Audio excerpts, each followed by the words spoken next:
So as part of today's class, we will see the leftover topics from relational database management system, and then we will also get into the introduction to SQL and SQL Server. Okay, so we will look into the installation steps mainly in today's class. Okay, so RDBMS. RDBMS is nothing but it's a relational database management system, and Microsoft SQL Server is a RDBMS. So relational database management system is nothing but it's a database management system which in which the data is stored in the form of tables. Okay, and then tables will have columns and rows, and each data cell will be stored and then it will be identified using a column and a row, like we identify cells in Excel sheet. Alright, so that's how the data is stored in the tables, and then the relationship is maintained between these tables. Okay, so RDBMS is nothing but it's a database management system where the data is stored in the form of tables and a relationship is maintained between these tables. Alright, so let's take an example of a customer information. So we want to store customer information in our database. Okay, so what I will do, I will create a table for storing all the customer information. Let's say I will store the customer name,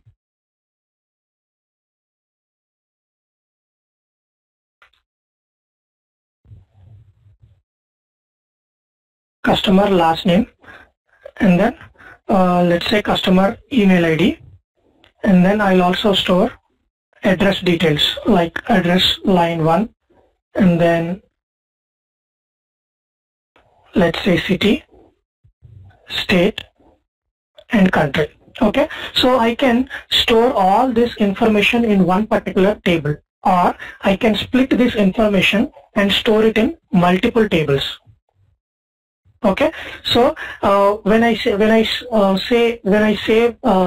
let's say some Robert's information, Robert's first name as Robert, last name as Deland or Robert David. Okay, and then Robert's email ID as robert@gmail.com. Okay, and then let's say he has some address Dallas, Texas. Okay, so I can store all this information in one table, or what I will do is I will store it in multiple tables, and then I'll try to relate these two tables. Okay, we will see how do we relate the data between these two tables, but then I want to use this relationship, okay, between these two tables to get the data back. Okay, so that's how we have multiple tables, and then we have some kind of relationship which we will use to store the data, and then also while retrieving back the data. Okay, so let's say in this example I want to store customer name in my address table. Okay, so that way my data looks something like this. So let's say in my first table I have Robert Deland and his email ID. Okay, so that's my first table data, and then my second table data will be something like address line 1, and then Dallas, Texas, USA. Okay, so now I want to relate these information. So how can I relate it? I can just use Robert's first name and last name here, Robert, and then Deland. Okay, so if I have this information here and here, that way these two columns or these two data, okay, that will be common in these two tables, and then that will act as a relationship between these two tables. Okay, so if you don't have any relationship, then you cannot say you cannot say which address is belonging to which customer. Okay, so let's say there is one more record here, and then there is one more address here. So if there is no relationship, you cannot identify information related to Robert or information related to another record. Okay, so that's the reason you need some kind of relationship when you are storing the data. Okay, it's not always mandatory to store the data in multiple tables. but there are some design requirements we will be seeing in our future classes, how when we are designing our tables. Okay, but then relational database management system is a database management system where the data is stored in the form of tables and a relationship is maintained to store the data between these tables, and then the relationship is also used when you are getting back the data from the database. Alright, so there are few database RDBMS properties that we will go through. Okay, so data independence.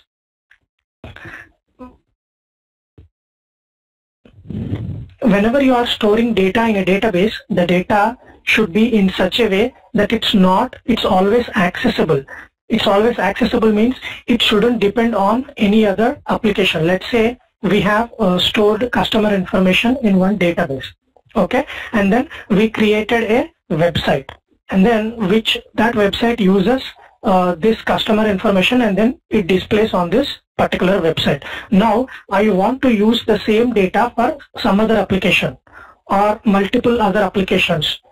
That data should be available for all the applications without any dependency, because let's say this data is being used by one application, it's not supposed to be used by other applications. So it should be independent of all the applications.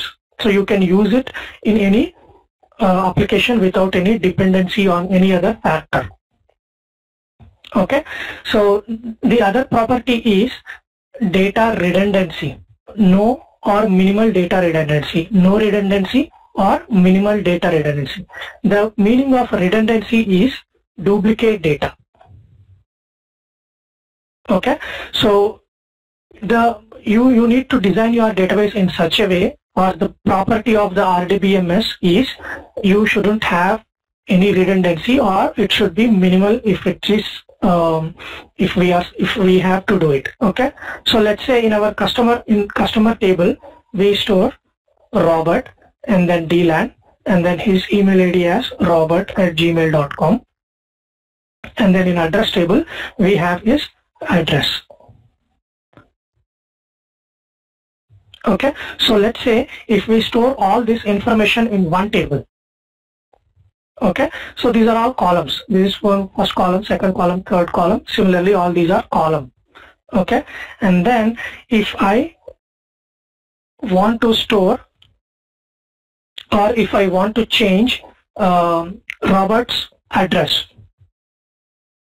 Okay, so what I will do, I can directly go and update his new address. Okay, so let's say address 1, and then instead of Dallas, let's say Chicago, and then maybe Illinois.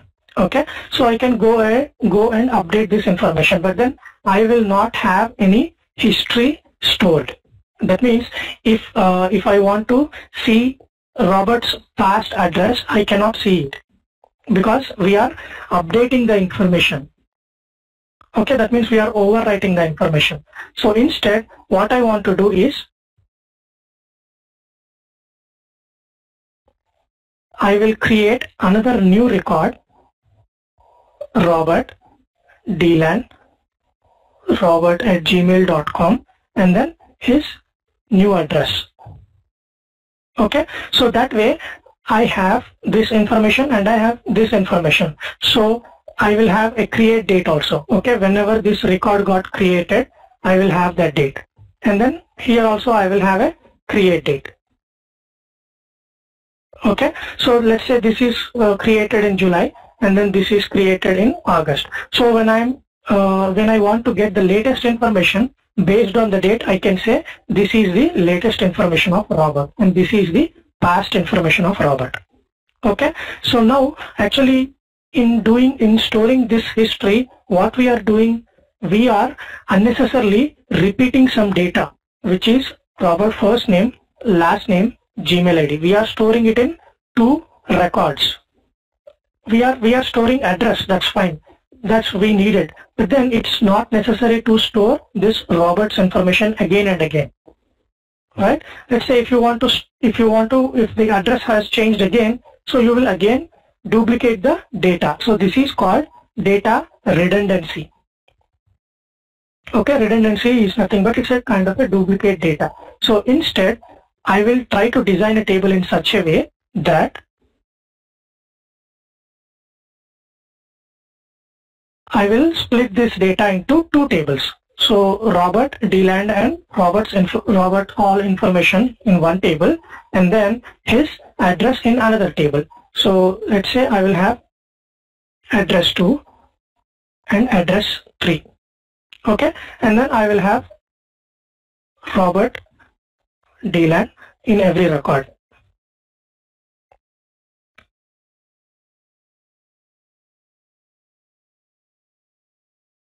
Okay, so now what we did when we splitted this data into multiple tables, now we have reduced at least to not to duplicate the email ID. Robert DLAND, we are still storing it multiple times. Okay, here, here, here, and then here. But in our previous design, we are storing Robert DLAND and Robert@gmail.com, his email ID also multiple times, right? So this is our second kind of design. Okay, so we can do this way. Or instead of storing this Robert DLAND, what I will do is for Robert DLAND, I will assign an account number or something, some number.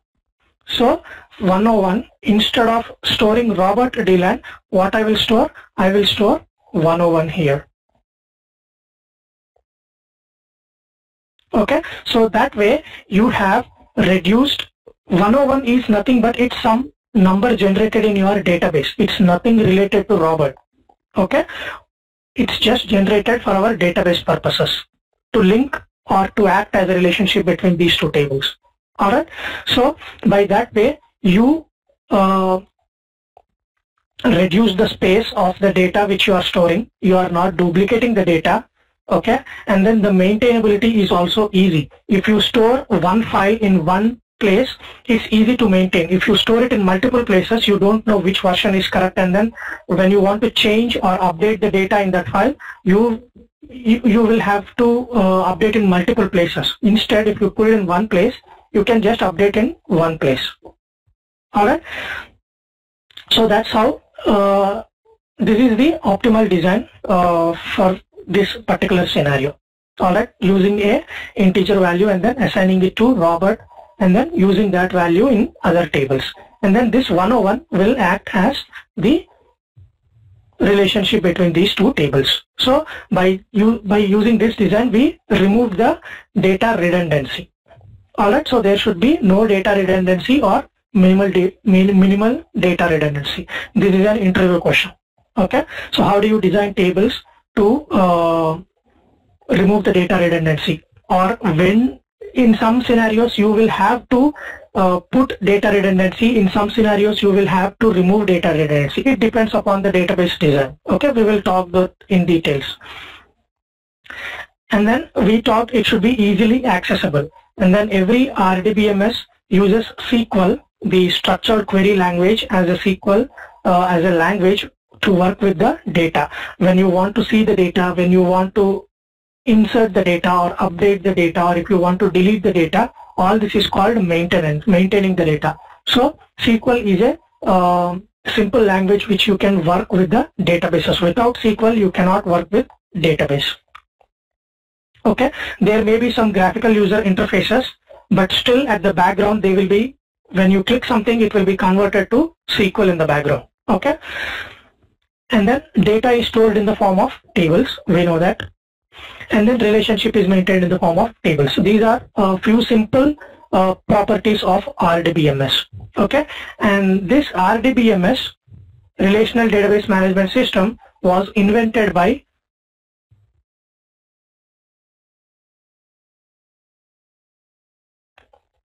EDGAR F. Codd. Okay, so he is the guy who was working with IBM, and then he invented this relational database management system, and that became very famous in the database world. People started using relational database management system once he invented this one. It became so famous, and then it supported many applications, and then the design was so easy that it could serve the need of all the business rules or business requirements. Okay, and then he also gave some 12 rules.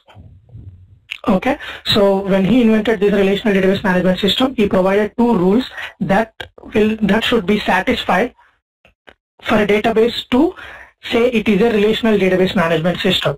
If all these 12 rules are satisfied, then that database is called relational database management system. Okay, so if I go through those rules right now, it will be a little bit confusing for you. Okay, once we get into SQL Server, there are multiple things which you need to understand. Okay, so once we understand those, these 12 rules will be easy for you to understand. Okay, so we will make sure that we will talk about these rules. So whenever you design a database, relational database, you need to make sure that these 12 rules are met. Okay. Do you have any questions?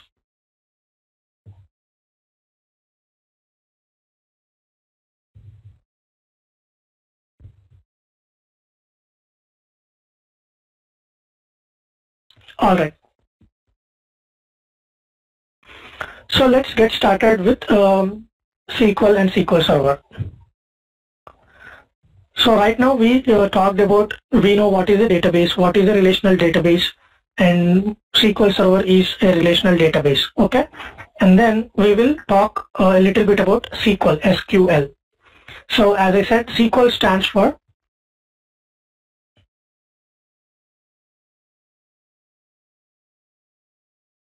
Structured Query Language. So SQL stands for Structured Query Language. Query is nothing but the statements which we write, or the code which we write to maintain the data. Okay, that is called one query. Okay, it may be of 1 line, it may be of 1000 lines. Okay, so it's called basically query. And then when we say structured, the query will be in a structured format, where you can see like select star from table, where some filter. Okay, so that's one kind of query. Okay, and then you use this SQL to get all the structured data which is stored in your database. Okay, so it's all structured. That's the reason it's called as Structured Query Language. And then SQL is used to work with the databases. Okay, and then it's used for all the databases. Okay, even if it's a Microsoft SQL Server, or if it's a Oracle, or if it's a DB2, the basic concept of SQL will remain the same across all these databases. Okay, but then every database may have its own extra functionality, or different ways of doing the things. Okay, but then the concept remains the same. Okay, so once you learn SQL, it's easy to work with any of the databases. It's easy to understand. Only the implementation will be different, a little bit different. Okay, but then the basic concepts are always the same. And then it's not at all tough to learn SQL. It's like reading English sentences. The way you what you want to do, okay, in the same way you will write SQL. It's as simple as that. Okay, so you can go ahead and read a little bit history about SQL on Google. Okay, so you can see like when SQL started, and then how it evolved, how it started using for database. Okay, now we will talk about the installation of SQL Server.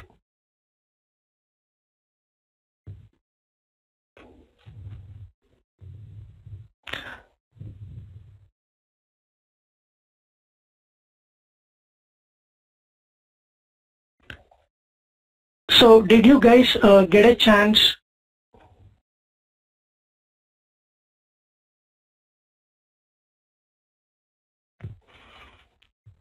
SQL Server installation? Before this, actually, let's go through the versions. Yeah, Divya, you have any question?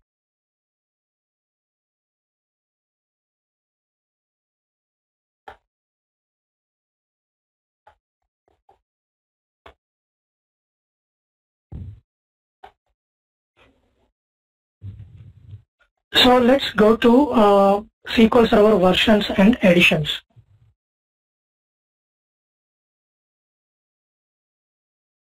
Okay, so yesterday we were talking about different versions and editions available in Microsoft SQL Server. Okay, so the starting version, which was released somewhere before 2000. Okay, so that's the naming convention. That's the SQL Server 6.5. That's called as 6.5.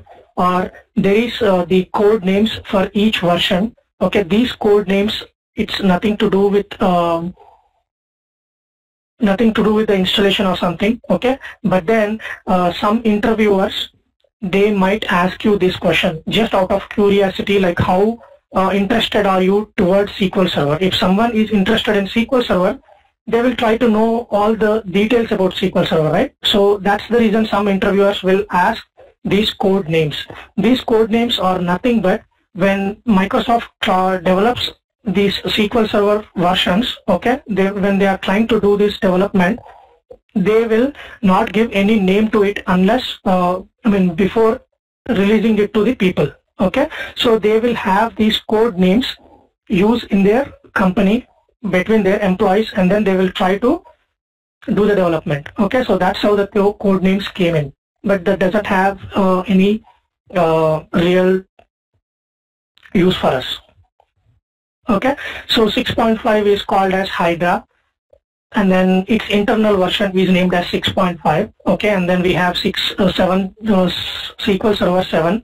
Okay, and then the main version or the big release of SQL Server was in 2000. Before this, there was 6.5 and 7, but it with very minimal functionality. Okay, but then SQL Server 2000 was a very big release from Microsoft. Okay, so many people started using SQL Server, and then they started migrating to SQL Server from other databases. Okay, so that's when all this SQL Server has seen its growth in databases.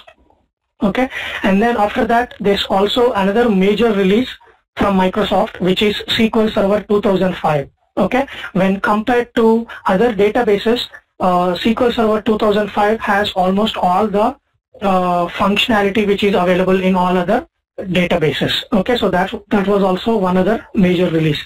And then SQL Server 2008, and then there was SQL Server 2008 R2 and SQL Server 2012, SQL Server 2014, which is currently released just a few days ago on this April 1st or 2nd. It was just released 2 days ago. Okay, so right now most of the companies, you will be seeing that these most of the companies are still in 2008 R2. Okay, some people are still using SQL Server 2005. Okay, so the thing is, once you have your database environment set up, everything is working fine, it will take some time for you to upgrade to the next level. Okay, so there are a lot of factors which involve for you to get upgrade to the future versions of SQL Server. Okay, so SQL Server 2012, because whenever they release, there might be issues, and then it's not yet settled, right? So it takes time for that to be settled, and then people will try to migrate it to next versions. Looking at the functionality, if there are new features which are available in next version, which they want to use it immediately, then all these factors which will be taken care, or which will be considered when you are doing a migration from one version to another version. Okay, so if you want to install, you can also install SQL Server 2014. Okay, but as I said, for our training purposes, we will be using SQL Server 2012 version. Okay, so when you are applying for job requirements, you may also interviewers may also ask you, like, okay, do you have any experience in SQL Server 2012?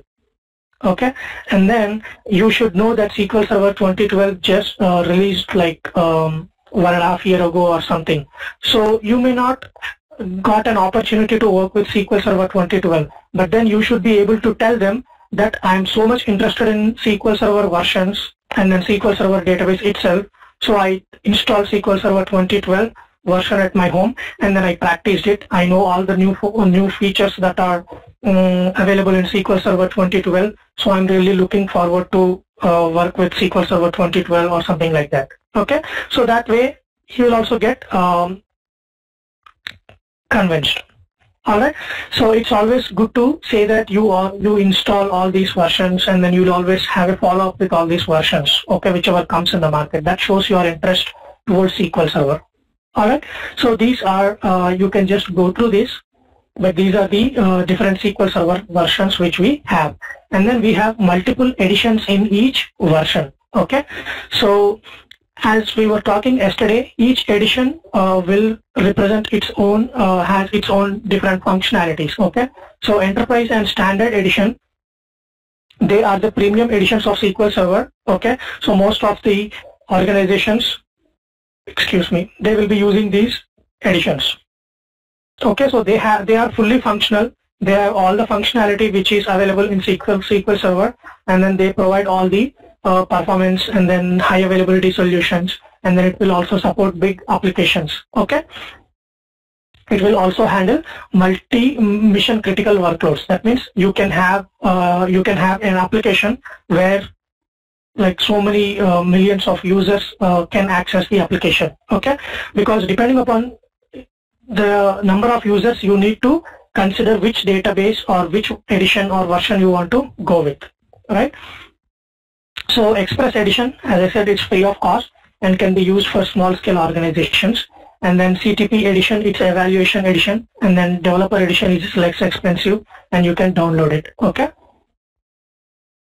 So that's just, I just want to go through those versions before we install SQL Server.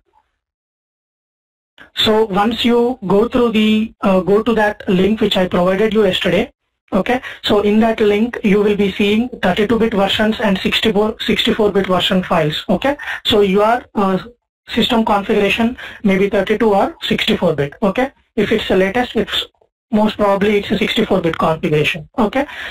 But then depending upon your configuration, there are certain set of files which you have to download. So I have the files downloaded onto my computer, so it looks like this, okay. SQL full x64 ENU core, install, and language, okay. So these three are the files which you will be viewing. So once you have these files downloaded onto your computer, try to click the install button, and then it will create a new folder, SQL full _64 ENU, okay. So just install it and then maybe select the language, and then it will create this installation folder, okay. So once you have that folder, double click on that, and then you can see the setup file. Alright, so double click on the setup file, and then if it asks for any permissions, just go ahead and click OK. So as I said, we are installing SQL Server 2012.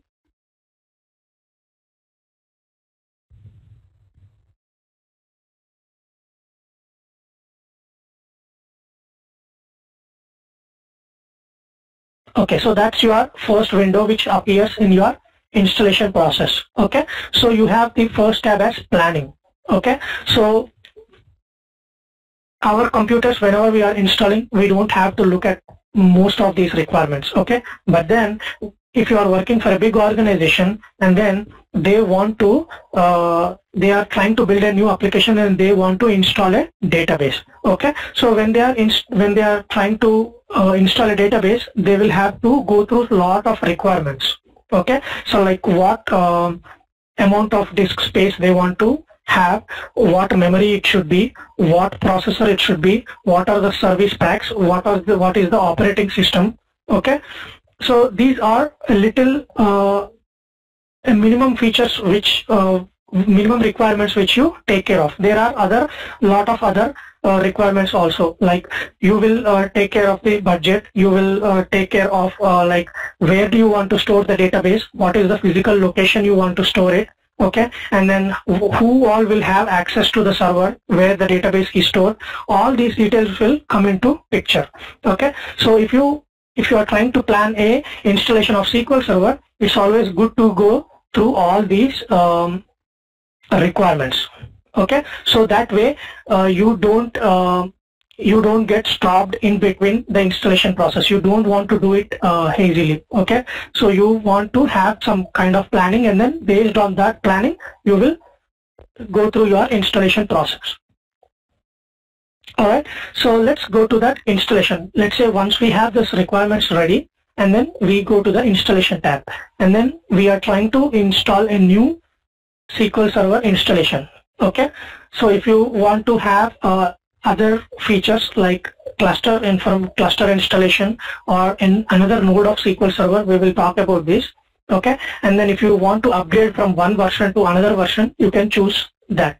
Okay, so right now we want to go ahead and install new SQL Server standalone installation, or you can also use this option to add features. Okay, because SQL Server has multiple features. You don't want to install all features on your computer. You just want to have only few features, and then if you want to have another feature next time, you can go to this option and then you can just select that particular feature. So I'll click on that.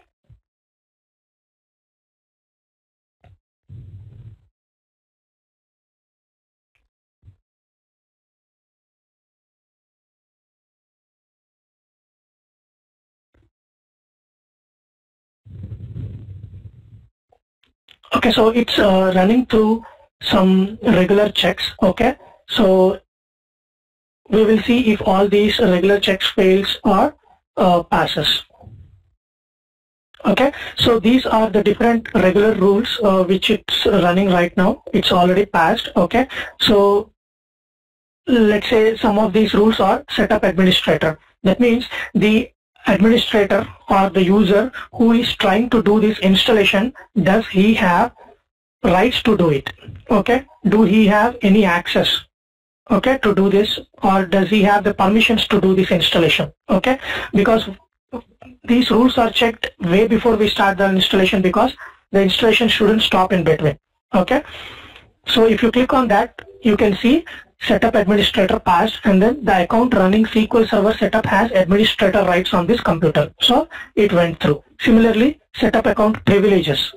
Okay, so it looks for if the user or the administrator who is trying to install, does he have permissions to create some files on your computer, because it needs the files to be created, and it needs the security to all the folders which is in your computer, right? So it will check for that permissions. And then you have restart computer. Does it allow the restarting the computer is allowed or not? Okay, and then Windows Management Instrumentation Service. This is kind of a service which works with the Windows management. Okay, and then it will try to share the information between the applications, like all the information about your computer.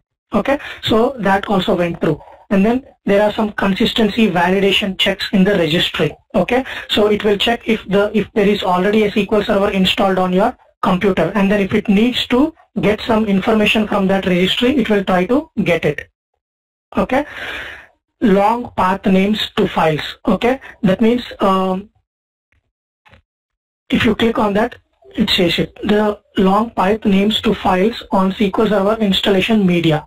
Okay, so whenever there is some files which are created, maybe if the paths or more or something, then it will try to fail it. Okay, and then there are SQL Server setup product incompatibility. Okay, so I was talking, when you download the files for 32-bit or 64-bit, you have to download accordingly. Okay, so if you download 64-bit and then if you are trying to install that files, and then your computer is a 32-bit, it will fail. Okay, so that's the product incompatibility. And then there are some .NET service packs which are needed for installation of this SQL Server. Okay, and then all the Windows updates. All right, so these are related to Windows operating system. Okay, so once everything is fine, and then just click OK. So those are just the basic rules which it will run through to make sure everything is okay and nothing is stopping the installation. And then the next window, it looks for any updates from the website. Okay, my files which I downloaded are way old. Okay, so it will look for any product updates from the website, and then if it found anything, it will try to install them as well.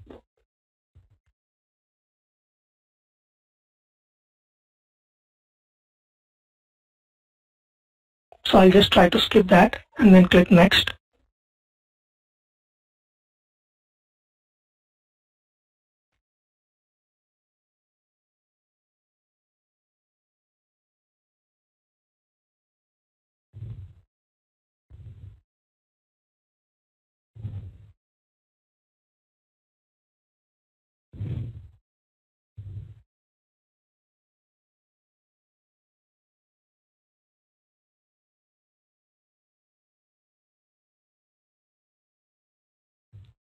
So it also ran another set of rules.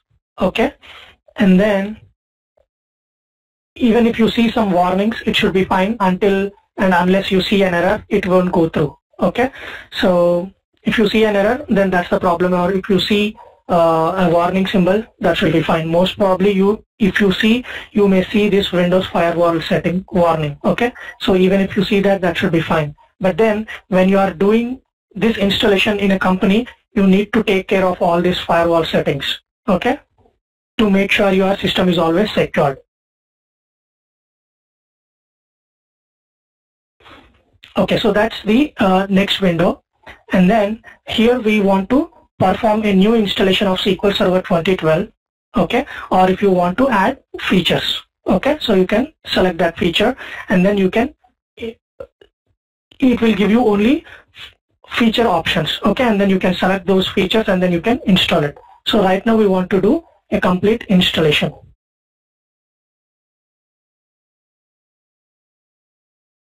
These are the different features you can see: SQL engine replication. We will see these features in our next window also. Okay, and then you can see the version names, and then we will talk about what is instance name and then what is instance ID. Okay, so these are the instance information which is already existing in my computer. Okay, so you can see installed instances. So I already have one set of instance. We will talk what is instance. So if you click next, you can see what type of edition you want to install. So I downloaded the evaluation edition files, okay, which gives me options for both, because both these editions are free. Evaluation is free and Express is free. So whichever you want, you can install it. So let's say evaluation edition, and then accept the license terms once you go through it. And then if you want to send the feature usage data to Microsoft, you can send it. And then here you can see SQL Server feature installation. These are the different features: database engine, analysis services, reporting services, integration services, and other features which will show you. Okay, or if you want to install SQL Server Power Pivot, okay, or all features with defaults. Okay, so just click SQL Server feature installation. If you select that SQL Server with defaults, it will take some defaults which you don't want to do it, because this is the first time we are doing, and then we want to learn all the feature and options. Okay, so here you already see some there are checkbox which are already marked. Okay, because I already have these features installed on my computer. That's why it's showing as shared features. That means it's already installed, so I can share them, or I can use them for this particular instance also. Okay, or if you are doing it for the first time, you will see all unchecked, and then you can select all. Alright, so if you want to read about anything, you can just say click on that particular feature, and then you can read about that particular feature. Okay, so let's select all these features and then click next.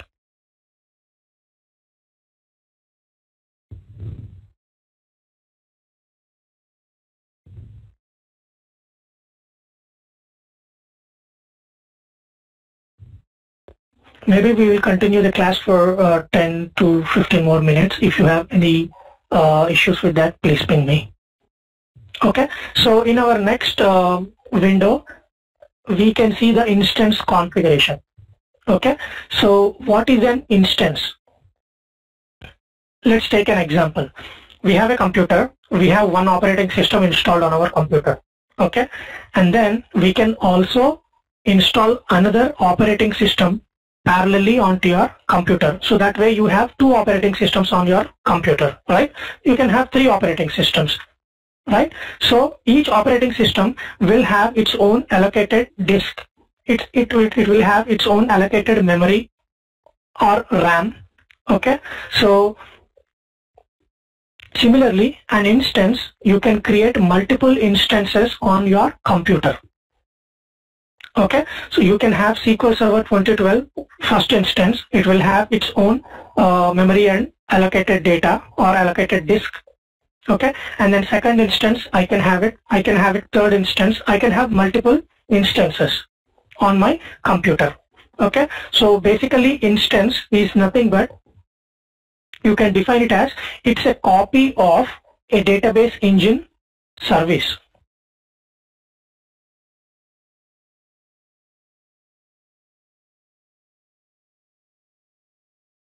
Instance is a copy of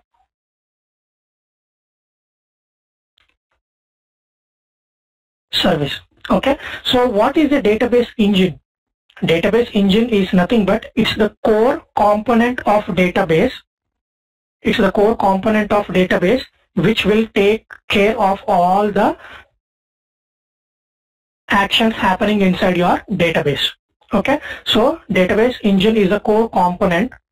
Database has multiple components, right? So one of that main component is database engine, and then that will take care of all the requests or all the actions you perform in your inside your database. So basically it maintains your data.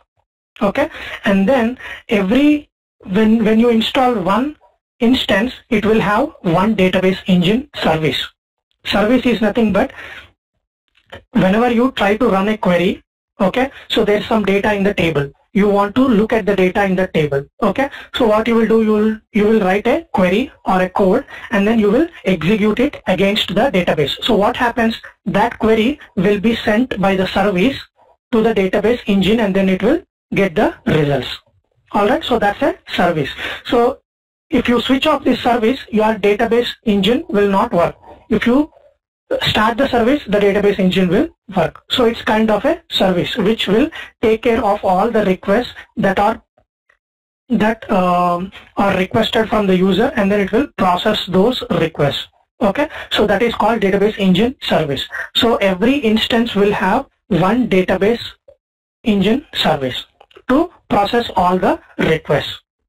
Alright, so instance is a copy of database engine service, and then you can have multiple instances installed on your computer. Okay, here we have two types of instances, default instance and named instance. Default instance is nothing but, it's the default. It's when you are doing the installation first time, you can do it as default. Okay, or it's not mandatory that you have to do the default instance. Okay, you can go with the named instance also. Okay, the difference between the default instance and the named instance is nothing but, okay, so let's say you are installing SQL Server on your computer, and then your computer name is Mycomputer. Okay, so let's say that's your computer name. Okay, so if you have two computers in your home, and then one computer name is Mycomputer, and then the other computer name is Mycomputer 1. Okay, so to identify the computer, you will use these names. Okay, so let's say these two computers are in network. Okay, and then you can share files between these two computers. So how do you identify which computer you want to store the file? You will identify by Mycomputer, and inside that C drive, and inside that your folder path or file path. Okay, so that's your computer. So inside this computer, when you install a default instance, then if you want to connect to that particular instance, that particular SQL Server instance, you have to give the name as Mycomputer. That's it. So the default instance doesn't have any instance name. Alright, so if you just give the computer name, it will go and connect to that particular SQL Server database. Okay, when you have a named instance, then you have to provide the instance name. Okay, or you can say my first SQL instance. Okay, similarly, if you have a different instance, a third instance, you can say my second instance or my third instance. Okay, so that way, if you want to connect to a default instance which is installed on your computer, all you have to give is just say computer, and then you can connect to your SQL Server database engine. And then if you have instance, you have to provide the computer name and then your instance name. Alright, so that's the difference between the default instance and named instance. In organizations, you will most probably use the named instances because you will have multiple instances. You may have multiple instances installed on your computer. Okay, so at home, I am saying computer.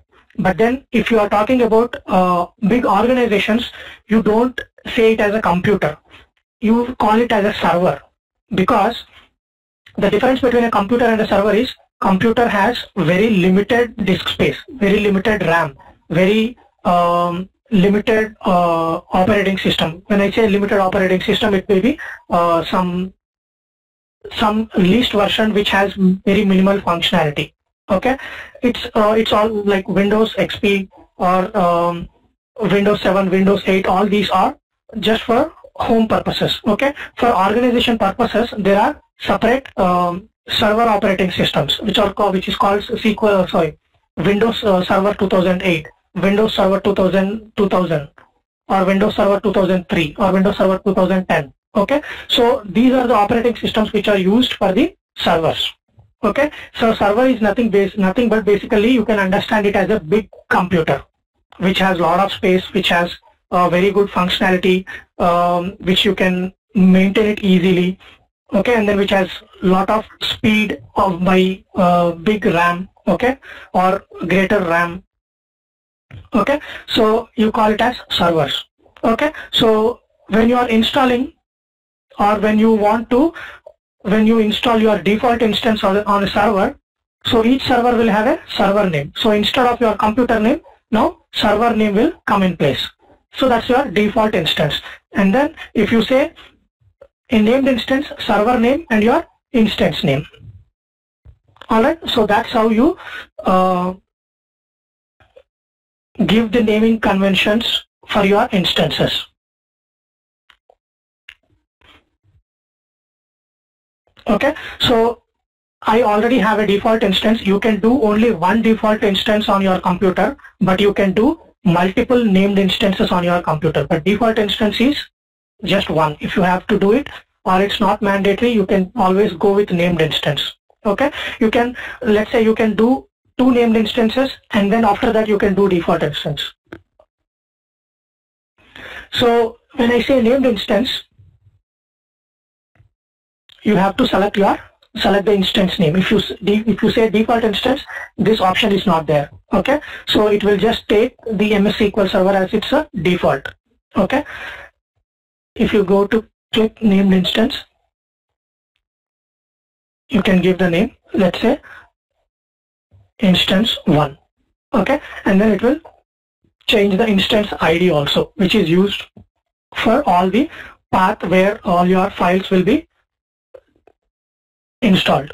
Okay, and then you can also see here the instance name, already installed instances name. Okay, so that's the default instance which I already have.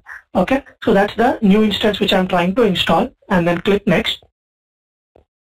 So instance, what is an instance? That's also an interview question you can expect.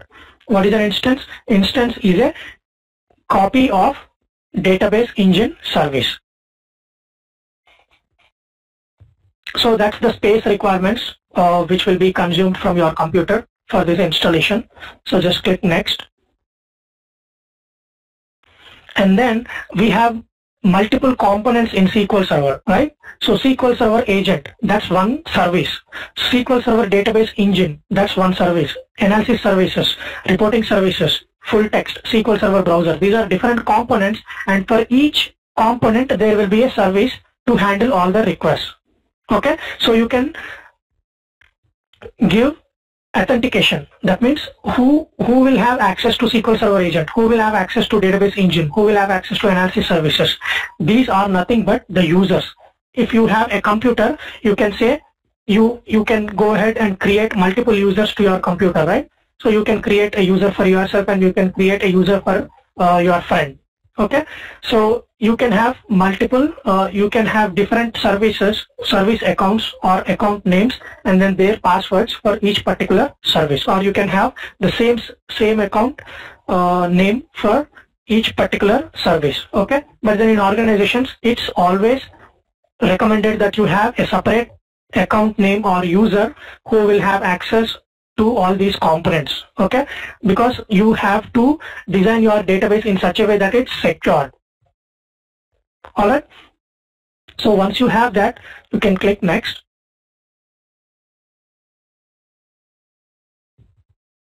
And then you can see that startup type, it's manual or automatic. Automatic means the service is started automatically once the installation is done. Or if it's manual, that means you have to go and click the service and then start it. And then here you have the server configuration. Okay, here you will be providing the authentication modes. Okay, so authentication mode is nothing but how do you want to access SQL Server. There are two types of authentication modes. One is called Windows authentication and the other one is called SQL Server authentication.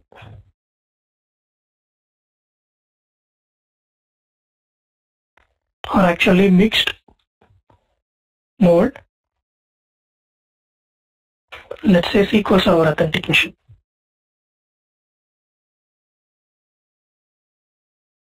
Okay, and the other one is Windows authentication. You can see here Windows authentication or mixed mode authentication. Mixed mode means SQL Server and Windows.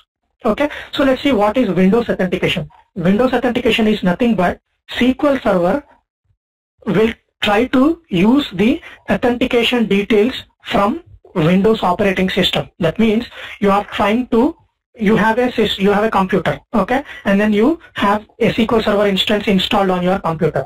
Okay, so as an administrator or as a user, you have access to go into your computer or log into your computer. Okay, so the same user can access to the SQL Server database also. That's called Windows authentication. That means SQL Server will try to get the authentication details from the Windows operating system. That is the reason it's called as Windows authentication. SQL Server authentication means you will create a username and password inside the database, and then you have to use the username and password to log into SQL Server. Even if you have Windows authentication, even if you logged into your Windows operating system, you cannot log into SQL Server unless you have a permission to SQL Server. That is called SQL Server authentication. Okay, that's also a mandatory interview question that you can expect. Okay, mixed mode is nothing but both Windows and SQL Server. Alright, so I'll do mixed mode, okay, and then specify the password for the SQL Server system administrator. So when I say mixed mode, Windows will automatically take the user which is connecting to operating system, alright, or computer or server. Okay, so when I say SQL Server authentication, it will try to create a account which is called SA account, or which is also called SQL Server System Administrator account by default. Okay, and then it asks for password. So let's say I'll give some password as SQL 2012. Alright, so when the installation is completed, you can either connect to SQL Server based on using Windows authentication, or you can use the username as SA and the password as whatever you have given here. Okay, so you have to remember that. Okay, that's the default or SQL Server System Administrator account which is created by this installation process. Once the installation is done, you can create multiple users to give access to your friends. Okay, so that way they will come in and then they will have to provide their username and password to log into SQL Server. So specify SQL Server Administrator. So I want to add current user. Okay, so I'm just saying that whichever the login I'm using right now, I want to give access to that as a Windows authentication. Okay, so if you want to create a new user, or if you want to add any other users, let's say you have 10 users on your computer, so you can go and add that particular user here and then click OK, and then that user will be added here. So he will also be given a SQL Server Administrator permissions. Alright, so I will click next. It will take 5 more minutes maybe, and that way you can install SQL Server on your computer, and then from tomorrow it will be available for you to practice. Alright, so these are the SQL Server Analysis Services related options. Okay, so for that you want to add just current user. Okay, we will see what is multi-dimensional data mining and tabular mode when we talk about analysis services. Okay, similarly you can add another users. So I'll click next, and then here it asks for if you want to just do the installation only, or if you want to do the configuration also. Okay, so install and configure means installs and configures the reporting services. Okay, or if you want to do the configuration of the reporting services separately, you can check this. So I'll just put it as default. And then this is if you encounter any errors during your use of SQL Server, Microsoft wants to look at that error information to make it better. Okay, so if you want to send that information, you can select that. It's no issues. So click next, and then now it went through all the information again, all the rules which it wanted to check. Okay, so if everything goes fine, and then click next, and then here you can see all the summary. Okay, whatever we have done, whatever the instance name we have given, and then whatever the features which we have given. Okay, so all that information will be, all that information you can go through here. That's the administrator, that's the database engine, and then that's the instance name. Okay, and then that's the automatic startup type. Okay, and this is the account name actually. Okay, so these are all the information. So once you go through that, you can click the install button, and then it will try to install your instance. Okay, so I'll just click cancel right now, but then those are the steps involved in the installation of SQL Server. Alright, so in this installation process, the main or the interview questions you can expect is authentication, or what is an instance, or how do you did you perform an installation process before or not, or if you have encountered any errors, or what kind of planning did you do before doing the installation. Okay, so all these kind of different questions you can expect, which we will talk about more when we talk about the interview questions and all that after our training.